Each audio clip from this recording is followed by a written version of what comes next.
What we can say about this machine is this. The UV Vis Spectrometer will measure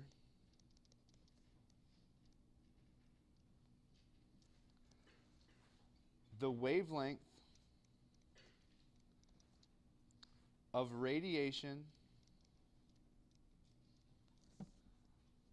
absorbed, and by measuring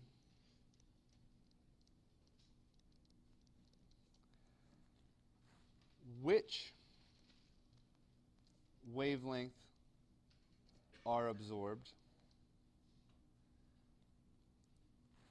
and which are not,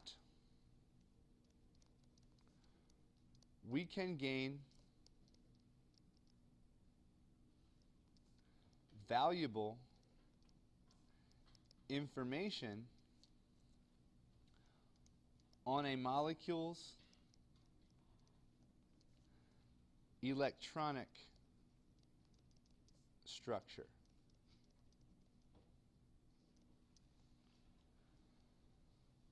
So this can tell us where the electrons are, how far apart they are. And this is going to enable us to kind of manipulate this stuff. So the question is, what type of data is produced in this UV Vis spectrometer, and how can we interpret it? So in a UV Vis spectrometer, we're going to see an absorption spectrum. So the type of data that we can get is going to look something like this, where it plots absorbance on the y-axis and wavelength in nanometers on the x-axis. So this would be our generic UV Vis spectrometer.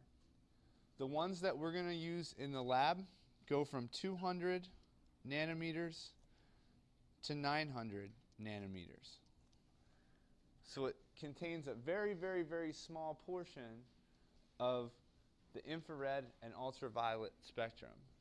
Remember that the 200 nanometer end is the high energy end, and the 900 nanometer end is our low energy end. So if we said we're going to look at the visible portion of the spectrum, which I'll kind of block off here and use little dotted lines to indicate that. So let's just say here's our 400 to 700. And we were going to analyze our zinc compound.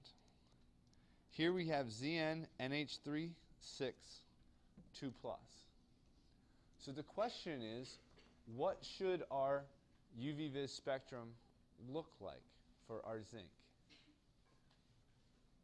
If we have a solution that is clear or it's colorless, are we going to see an absorption in the visible spectrum? Now, you guys are shaking your head no. That's good, right? We are going to see pretty much zero absorbance throughout the visible spectrum. So if we look at this pattern right here, which I'm going to draw out here up on the board, what happens is at very, very low energy, the zinc has an absorption which is pretty much zero.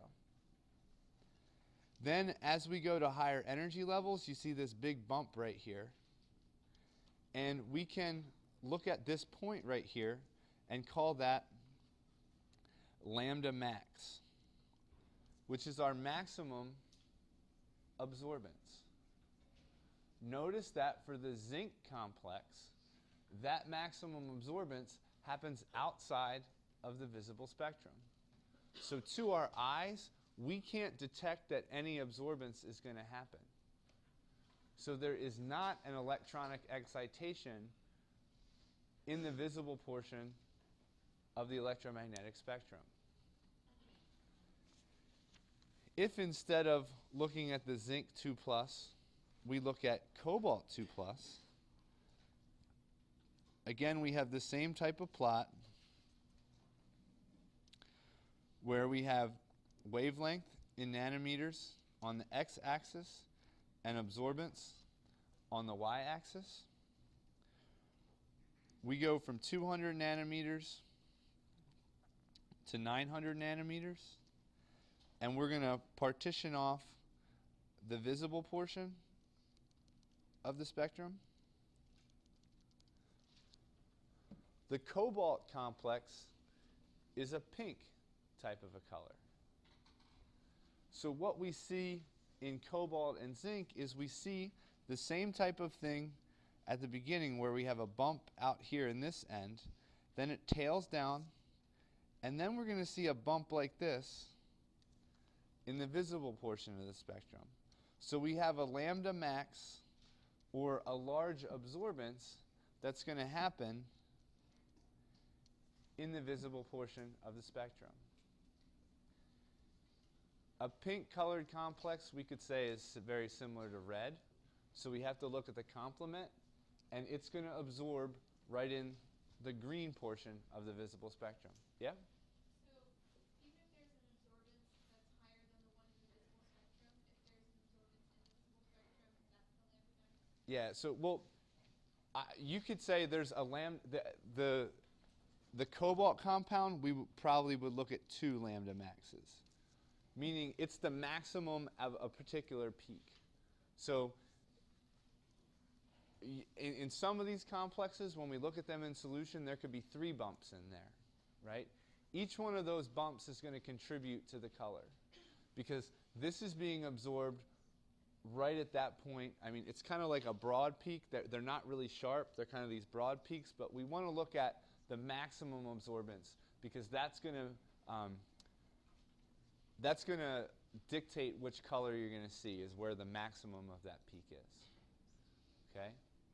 So what we have to do in this case is we have to look at these things, and we have to determine, now that we know that these bumps are there, these absorbance peaks are due to electrons being excited. The question now is, which electrons are excited, and how are they moving throughout the molecule? So I kind of gave you a background of the energy part of this stuff.